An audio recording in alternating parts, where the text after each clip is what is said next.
이 시간에는 십자가 외에는 이라는 제목으로 말씀을 나누겠습니다.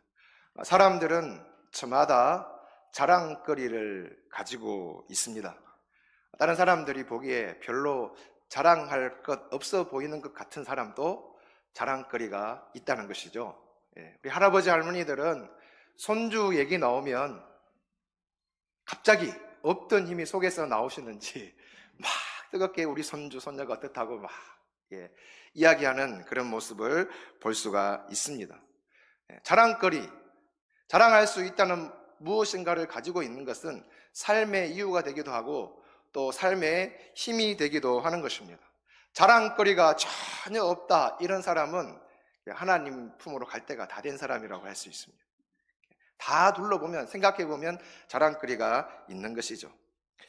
미국에는 세계적으로 유명한 대학교들이 많이 있습니다. 그 중에 10손가락 안에 들어가는 대학교 중에 하나가 스탠포드 대학교라고 있거든요.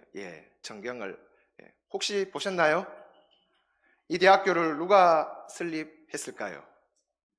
스탠포드가 이 대학교를 세웠습니다. 스탠포드. 사연이 있습니다.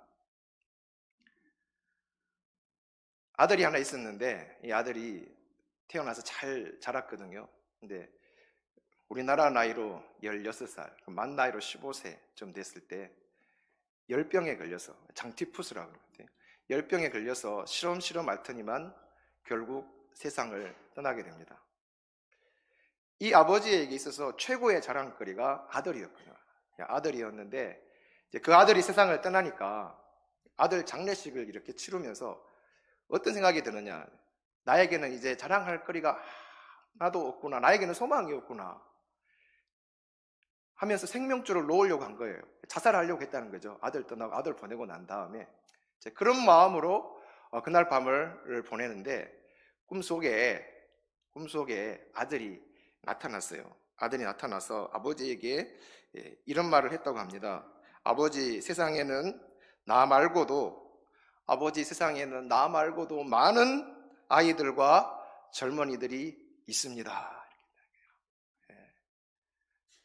꿈속에 나타나 이야기한 그 아들의 말, 세상에는 나 말고도 많은 아이들, 젊은이들 있습니다. 이 말에 용기를 얻은, 힘을 얻은 거예요. 그래, 세상에 있는 많은 아이들, 젊은이들을 내 아들처럼 생각하고 살아가자. 그래서 힘을 얻어서 다시 이분이 열심히 일을 해서 돈을 많이 벌었겠죠. 그래서 저 아들을 기념하면서 생각하면서 세운 대학교가 스탠포드 대학교고, 저 대학교 안에 가면 스탠포드 메모리얼 처치라 해가지고 추모하는 교회가 저렇게 있는데 너무 멋있다고 합니다. 가본 사람들 말로는. 저 못 가봤지만 그렇습니다. 사람에게는 다 자랑거리가 있어요. 자랑거리가 하나도 없는 사람은 생명줄을 놓을 수도 있고, 여러분들이 이렇게 이 자리에 앉아 있다는 것은 여러분에게도 우리에게도 다 자랑거리가 있다고 할 수 있는 것입니다. 어떤 사람이 인터넷에 자랑거리라는 제목으로 글을 올린 것을 보았습니다. 우리 같이 한번 보면서 제가 자랑거리 해가지고, 그 시간 너무 적은가요? 제가 읽어드릴게요. 2세 때는, 2살 때는 똥오줌을 가리는 것이 자랑거리, 3세 때는 이가 나는 것이 자랑거리, 12살 때는 친구들이 있다는 것이 자랑거리, 18살 때는 자동차를 운전할 수 있다는 것이 자랑거리, 20세 때는 사랑할 수 있다는 것이 자랑거리, 35세 때는 돈이 많은 것이 자랑거리. 쭉 지나가고 60세 때 돈이 많은 것이 자랑거리, 65세 사랑할 수 있다는 것이 자랑거리, 70세 때는 자동차를 운전할 수 있다는 것이 자랑거리, 75세 때는 친구들이 남아 있다는 것이 자랑거리, 80세 때는 이가 남아 있다는 것이 자랑거리, 85세 때는 똥오줌을 가릴 수 있다는 것이 자랑거리. 이렇게 해놨는데 제가 가만 보니까 똥오줌 가리는 걸 자랑거리로 삼다가 마지막에도 그냥 똥오줌 가리는 걸 자랑거리로 삼고 그렇잖아요. 그랬어요. 어떻게 보면 조금 슬프기도 하다 그런 생각은 듭니다. 오늘 이 갈라디아서를 기록한 사도 바울의 자랑거리는 무엇이었습니까? 여러분, 바울의 자랑거리는 예수 만나고 난 다음에 바울은 하나님 부르시는 그날까지 자랑거리 하나밖에 없었습니다. 14절 말씀 우리 같이 다시 한번 읽어볼까요? 14절 시작. 그러나 내게는 우리 주 예수 그리스도의 십자가 외에 결코 자랑할 것이 없으니 그리스도로 말미암아 세상이 나를 대하여 십자가에 못 박히고 내가 또한 세상을 대하여 그러하니라. 내게는 우리 주 예수 그리스도의 십자가밖에 자랑할 것이 없다. 바울은 자신의 최고의 자랑거리가 십자가임을 말했고, 여러분 십자가가 우리에게도 자랑거리죠? 아멘. 우리에게도 자랑거리입니다. 뭘 자랑하겠습니까? 이 십자가가요 세상에 엄청나게 많아요. 지구촌에 200개 넘는 나라가 있는데 그 200개 넘는 나라 국기를 이렇게 보면 십자가 들어간 나라들 많죠? 몇 개만 볼까요? 예, 저 빨간 바탕에 하얀 십자가 들어간 게 스위스. 예, 그 다음에 있는 나라가 뭐죠? 예, 핀란드. 그 다음에 노르웨이, 호주, 영국. 이렇게 십자가 다 들어가 있죠. 예, 십자가 다 들어가 있고 국기에만 들어가는 것이 아니라 우리나라의 대한민국을 곳곳을 다녀보면 십자가 없는 동네가 없습니다. 우리 대한민국의 교회가 한 6, 7만 개 된대요. 6, 7만 개 되는 교회마다 종탑에 십자가 있고 교회 안에 예배당에 십자가 있고 우리 노원교회도 보여주세요. 노원교회도 십자가가 몇 개 달려있죠. 여기 좌우에도 있죠. 예, 뭐 교회 개수만 6, 7만 개니까 엄청나게 많은 십자가가 우리 대한민국 땅에 있고, 여러분 목걸이 십자가 있습니까? 목걸이에도 십자가 있고 자동차에도 십자가 있고 어디 뭐 컵에도 십자가 새겨져 있고 옷에도 새겨져 있고 엄청나게 많은 십자가. 그것은 사람들이 십자가를 좋아하고 십자가가 사람들의 자랑거리라는 증거이기도 한 것입니다. 여러분 언제부터 십자가가 이렇게 사람들에게 자랑거리가 되었냐? 처음부터 그런 건 아니죠. 처음에는 십자가가 저주거리였습니다. 밥상에서 십자가 얘기하면 밥맛 떨어진다, 밥 못 먹겠다, 저주거리, 수치스러운 것이 십자가였습니다. 근데 이 십자가가 이렇게 엄청나게 많은 자랑거리가 된 것은 바로 우리 주 예수 그리스도께서 십자가에 죽으시고 부활하신 이후부터 십자가는 사람들에게 자랑거리가 된 것입니다. 십자가에 달려서 우리 주님이 고난당하심으로 그 이후로 그 순간부터 십자가는 자랑거리인 것입니다. 예수 그리스도의 십자가가 자랑거리가 될 수 있는 이유는 그 십자가의 능력이 있기 때문에 그렇습니다. 무엇보다도 십자가에는 죄를 사하는 능력이 있습니다. 예수님께서 십자가를 앞두고 마지막 만찬을 나누실 때 목요일 밤에 제자들과 함께 만찬을 나누시면서 떡을 떼어주고 포도주를 나누어주면서 하신 말씀이 있습니다. 마태복음 26장 28절에 보면 이것은 죄사함을 얻게 하려고 많은 사람을 위하여 흘리는 바 나의 피 곧 언약의 피니라.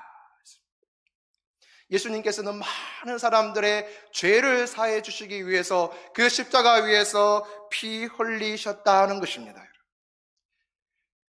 교회를 다니는 한 학생이 저에게 질문을 했습니다. 어떤 질문을 했냐면, 목사님, 죄를 짓고 하나님 앞에 잘못했다고 용서를 빌면, 회개하면 하나님께서 용서해 주시는 것입니까? 여러분, 하나님께 회개하면 용서해 주십니까? 예, 그래 용서해 주시지. 그럼 다시 또 질문합니다. 그럼 목사님, 같은 죄를 계속 반복해서 짓고도 하나님 앞에 용서를 빌면 하나님께서 용서해 주십니까? 죄를 사해 주십니까? 이렇게 물었습니다. 같은 죄를 계속 반복해서 지으면서도 하나님께 나가면 용서해 주십니까? 그래서 제가 그때는 대답을 바로 안 하고 이야기를 해줬습니다. 마태복음 18장에 보면 베드로가 예수님에게 질문을 하잖아요. 예수님, 형제가 나에게 잘못하면 몇 번이나 용서해 줄까요? 7번까지, 몇 번요? 7번까지 용서해 줄까요? 그러니까 예수님께서 뭐라 말씀하셨습니까? 7번씩 70번까지라도 용서해 줘라. 그러면 7번씩 70번, 7 곱하기 70, 490번 용서하고 그 다음에는 용서하지 말라는 말씀입니까? 계속 용서하는 거죠. 언제든지 어떤 죄를 지었든 언제든지 와서 용서를 구하면 뭐 해주라고요? 용서해 주라. 용서해 주라. 자, 그 교훈을 누가 주셨다고요? 예수님이 주셨어요.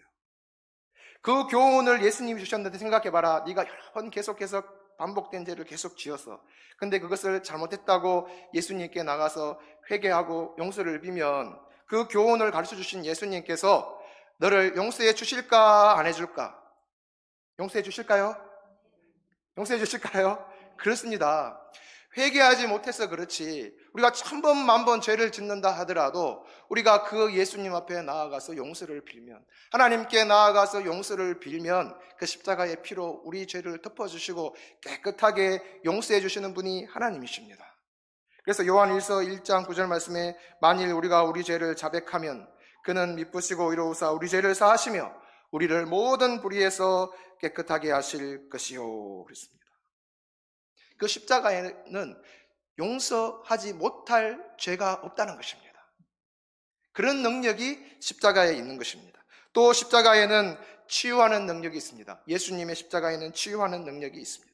마태복음 8장 16절 17절 말씀에 보면 저물매 사람들이 귀신 들린 자를 많이 데리고 예수께 오거늘 예수께서 말씀으로 귀신들을 쫓아내시고 병든 자들을 다 고치시니 이는 선지자 이사야를 통하여 하신 말씀에 우리의 연약한 것을 친히 담당하시고 병을 짊어지셨도다 함을 이루려 하심이더라 그랬습니다.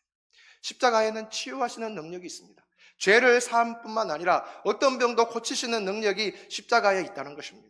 예수님 사역 하실 때 병든 많은 사람들이 예수님께 나와왔을 때 예수님은 한 사람도 외면하시지 않으시고 예수님을 찾아온 모든 사람을 치유하시고 회복의 은혜를 베풀어 주신 것입니다.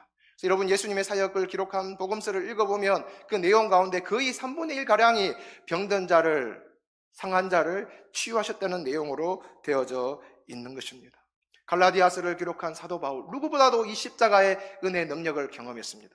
누구보다도 죄사함의 능력을 경험했고 누구보다도 치유하시는 하나님의 은혜를 경험한 사람이 사도 바울입니다.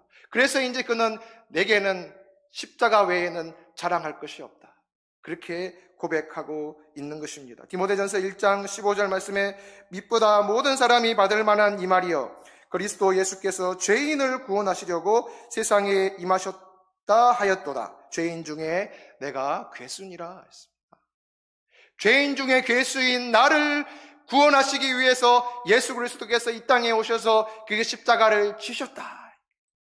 그러니까 바울에게는 얼마나, 우리에게는 얼마나 그 십자가가 자랑거리일 수밖에 없겠습니까? 여러분, 내게는 십자가밖에 자랑할 것이 없습니다. 이것이 우리의 고백이 되기를 간절히 소망합니다. 특별히 바울이 갈라디아서를 기록하면서 십자가 외에는 자랑할 것이 없다고 이렇게 강조한 이유가 있습니다. 갈라디아 교회는 바울이 개척한 교회죠. 바울이 세워놓고 또 다른 지역으로 선교하러 갔을 때에 그 갈라디아 교회에 좋지 않은 소문이 바울에게 들려오게 된 것입니다. 오늘날로 말하면 이단이 교회에 들어왔어요. 바울은 오직 믿음으로 구원을 받는다, 예수 그리스도의 십자가를 믿어야 구원을 받는다, 그것밖에 없다고 가르쳤는데 가만히 들어온 이단들은 그것만 해서는 안 된다, 육체도 모양을 내야 된다, 할례를 받아야 된다, 율법을 지켜야 구원을 받을 수 있다는 그 이야기를 하게 된 것인데 바울의 복음을 듣고 신앙생활하던 사람들이 많이 그 이야기에 넘어간 거예요. 오늘날로 말하면 이단이 들어와가지고 이상한 거짓된 교훈을 가르치는데 거기에 솔깃해가지고 다 넘어갔다는 것입니다, 여러분. 그래서 어쩌면 사도 바울은 육체의 모양을 내려고 했던, 할례를 받아야 된다, 율법을 지켜야 된다고 가르쳤던 그들을 반박하기 위해서, 그거는 아니다라고 가르쳐주기 위해서 십자가 외에는 자랑할 것이 없다고 했는지도 모르겠습니다. 12절 말씀에 이렇게 기록하고 있습니다. 물론 육체의 모양을 내려 하는 자들이 억지로 너희에게 할례를 받게 함은 그들이 그리스도의 십자가로 말미암아 박해를 면하려 함뿐이라. 현대어 성경으로 읽어드리겠습니다. 그 교사들이 여러분을 설득해서 할례를 받게 하려는 이유는 단 하나, 인기를 얻고 박해를 면하려는 심사에서 그러는 것 같습니다. 그들은 그리스도의 십자가만이 구원의 길이라고 했다가 박해를 받을까봐 겁이 난 것입니다. 그 유대인들 사이에 있으면 유대인들은 십자가를 믿지 않잖아요. 그들은 할례를 강조하고 율법을 강조하는 자들인데 예수 믿으면서도 할례 받아야 된다, 율법 지켜야 된다 그러면 인기가 있는 거예요. 예수 믿는 사람들에게도 인기가 있고 유대인들에게도 인기가 있고, 할례 받아도 되지 않는다 하면 유대인들에게 박해를 받게 되거든요. 안 좋은 소리 듣기 싫어서 겉모양을 내기 위해서 그들은 할례를 받아야 된다고 강조했는데, 그 이야기를 듣고 넘어가서 그 거짓된 복음, 잘못된 복음을 그들이 따르고 있었던 것입니다. 바울은 그것을 깨우쳐 주기 위해서 십자가를 강조하고 있는 것이죠. 갈라디아서 2장 16절 말씀해 보면, 사람이 의롭게 되는 것은 율법의 행위로 말미암음이 아니요 오직 예수 그리스도를 믿음으로 말미암는 줄 알므로 우리도 그리스도 예수를 믿나니, 이는 우리가 율법의 행위로서가 아니고 그리스도를 믿음으로써 의롭다함을 얻으려 함이라. 율법의 행위로서는 의롭다함을 얻을 육체가 없느니라. 예. 율법의 행위로는 하나님 앞에 의롭다함을 받을 육체가 없다. 오직 믿음으로, 십자가를 믿음으로, 예수를 믿음으로 우리가 구원을 받는다고 바울은 갈라디아에서 읽어보시면 계속 강조해서 그 이야기를 하고 있는 것입니다. 근데 오늘날 또 보면 이거 오직 믿음으로, 예수 믿으면 구원받습니다, 천국 갑니다 이렇게 이야기했을 때 교회에 처음 나오신 분들이 이걸 잘 못 받아들이는 사람들이 많아요. 어떻게 얘기했냐면, 그래도 목사님 제가 교회 주일 잘 지키고 열심히 좀 다니고 또 헌금도 좀 많이 하고 또 가난하고 힘든 사람 좀 돕고 뭐 그래야지 하나님이 나를 천국에 들여보내주시지, 내 교회에 다니면서 한 거 아무것도 없는데 하나님이 천국 보내주시겠습니까? 이런 분들 진짜 있다니까요. 여러분 안 그렇죠? 진짜 있습니다. 그럼 또 설득을 합니다. 또 복음을 이야기를 해주면서, 우리가 구원받는 것은 오직 십자가의 은혜로만 받습니다. 그리고 우리가 열심히 신앙생활하는 것, 주일도 지키고 하나님 앞에 기도하고 헌금생활도 하고 봉사도 하고 선교도 하는 것은 그 나에게 베풀어 주신 십자가의 은혜가 감사해서, 그래서 착한 일, 선한 일을 하는 것이지 우리가 구원을 받기 위해서 그렇게 하는 것은 절대로 아닙니다. 가르쳐주게 되는 것이죠. 바울은 그것을 지금 갈라디아 교회 성도들에게 너무 안타까운 마음으로 이야기하고 있는 것입니다. 네가 어떻게 복음으로만 믿음으로만 된다 했다가 지금 잘못된 가르침에 넘어갔느냐. 11절 말씀해 보면, 내 손으로 너희에게 이렇게 큰 글자로 쓴 것을 보라. 어떤 사람들은 바울이 큰 글자로 썼다 해가지고 바울이 눈병이 있어서 잘 보이지 않아서 큰 글자로 썼다고 그렇게 해석을 하기도 하는데, 그것보다는 강조하기 위해서 십자가가 중요하다, 십자가 외에는 구원받을 길이 없다, 이것을 강조하기 위해서 큰 글씨로 썼다고 할 수가 있는 것입니다. 십자가 외에 무엇인가를 더 붙인다는 것은 예수님께서 이루어놓으신 놀라운 그 구원의 사역을, 십자가 사건을 아무런 소용없이 만드는 것입니다. 십자가 외에 무엇인가 더 필요하다고 했다면 주님은 그 고난의 길을, 그 아픈 길을, 그 수치스러운 길을 걸어갈 필요가 없었기 때문에 그렇습니다. 아무것도 더 붙일 필요가 없습니다. 오직 십자가면 됩니다. 십자가면 구원받습니다. 십자가면 죄사함 받습니다. 십자가면 천국에 들어갈 수가 있는 것입니다, 여러분. 그래서 우리도 그 십자가만 자랑하고, 나에게는 십자가 외에는 자랑할 것이 없습니다, 고백하며 살아가는 그런 우리의 삶이 되기를 소망합니다. 그래서 바울은 이렇게 17절에 이렇게 고백합니다. 이후로는 누구든지 나를 괴롭게 하지 말라. 내가 내 몸에 예수의 흔적을 지니고 있노라. 나를 괴롭게 하지 말아라. 내 몸에 예수의 흔적을 지니고 있니라. 그 십자가만으로 구원받을 수 있던 복음을 전하기 위해서 바울은 수십 년 다니면서 수없이 많은 고난을 당했거든요. 채찍에 맞기도 하고 돌에 맞기도 하고 강도를 당하기도 하고 배고프고 굶주리고 배를 타고 가다가 파손하기도 하고, 그러면서 자기 몸에 많은 흔적들이 새겨진 거예요. 왜 그렇게 했냐 말이에요. 왜 바울의 몸에 예수의 흔적이 새겨지도록 그렇게 했냐 말이에요. 바로 십자가만 구원의 길이라는 것을 사람들에게 알려주기 위해서, 그 복음을 전가하기 위해서 그 일을 했다는 거예요. 그 일을 하다가 바울의 몸에 예수의 흔적이 새겨졌다는 것입니다. 그러니까 다른 얘기 하지 말고, 다른 핑계 대지 말고, 여러분 오직 십자가만을 바라보시기를 바랍니다.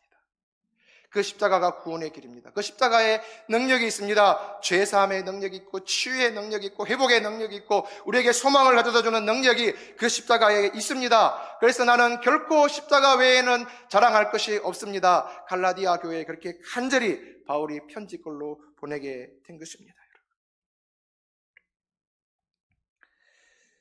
오늘 우리가 사순절의 마지막 한 주간을 시작합니다. 종료주일이고 고난주간이 시작이 됩니다. 바울이 고백해 내 몸에 예수의 흔적을 지니고 있노라. 복음을 위해서 살아가는 삶 때문에 받았던 고난의 흔적이 몸에 있다는 것입니다. 마지막 한 주간 보내면서 우리도 바울처럼 그 엄청난 고난의 흔적은 가지지 못할지 모르지만 주님을 위해서 작은 것이라도 내어놓고 양보하고 그 십자가를 가까이 할 수 있는 은혜의 시간으로 삼을 수 있기를 소망합니다. 좀 힘들지만 이 한 주간만큼이라도 우리 교회가 특별히 고난주간 새벽 기도를 하잖아요. 내 당번이라서만 오는 것이 아니라 손에 손잡고 100명 이상 새벽 기도 나오시기를 바랍니다. 예. 여러분 십자가에 못 박히를 안 하잖아요. 예. 그래서 좀 뜨겁게 기도하고 따뜻한 봄바람이 부는데 우리 교회에도 더 따뜻한 영적인 봄바람이 기도로서 불어오기를 소망합니다. 예. 물론 피곤하고 힘듭니다. 나르던 새벽 기도하다가 와서 하고 직장 출근하고 하면 힘드시겠죠. 그럼에도 불구하고 이 한 주간만큼은 내가 주님의 십자가를 생각하면서 주님 앞에 더 경건하게 더 아름답게 살아가리라 다짐하고 나아가는 한 주간으로 삼으시기를 바랍니다. 그렇게 결단하는 모든 성도님들에게 18절 형제들아 우리 주 예수 그리스도의 은혜가 너희 심령에 있을지어다. 그렇게 하면 놀라운 은혜, 십자가의 은혜가 다시 한번 우리 마음에 깊이 새겨지는 시간들이 될 줄로 믿습니다. 기도하겠습니다. 주님 감사합니다. 십자가 외에는 내게 자랑할 것이 없다는 사도 바울의 고백이 우리의 고백이 되기를 원합니다. 예수님을 믿고 복음을 전가하는 것으로 인하여 가진 흔적으로 바울이 자랑한 것처럼 우리도 예수님의 흔적을 자랑으로 삼고 믿음으로 살아가게 하여 주시옵소서.